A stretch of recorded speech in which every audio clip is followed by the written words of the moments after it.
જય શ્રી રામ।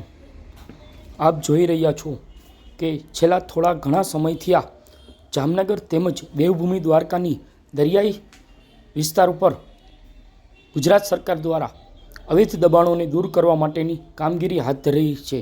ત્યારે પ્રશ્ન એ થાય છે કે આવા જે નિર્જન ટાપુઓ છે કે ત્યાં આમ નાગરિકને જવા આવવા પણ પ્રતિબંધ છે, સરકારશ્રીની પરમિશન લેવી પડે છે, તો ત્યાં આવા મસમોટા દબાણો કોના નેજા હેઠળ થયેલા છે?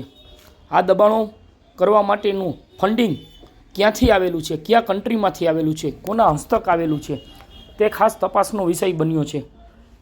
દ્વારકાની દરિયાઈ પટ્ટી ઉપર આપે સાંભળ્યું હશે કે ઘણી વખત દારૂ, ગાંજો, ચરસ ત્યાંથી મળી આવે છે। તો આ શું આ એમનો આશ્રય સ્થાન છે?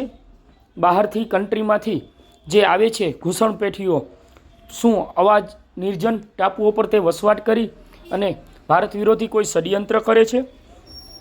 દબાણ દૂર કરીએ, કોઈ રાહતનો શ્વાસ નહીં લેવાય, પણ આ જે દબાણકર્તાઓ છે તેમના વિરુદ્ધ કડક કાર્યવાહી કરવામાં આવે, તેમને જેલ હવાલે કરવામાં આવે અને લેન્ડ ગ્રેબિંગ જેવા ગુનો દાખલ કરી તેમને ઉપર કડક કાર્યવાહી થશે તો જ આવા બનાવો બનતા અટકશે।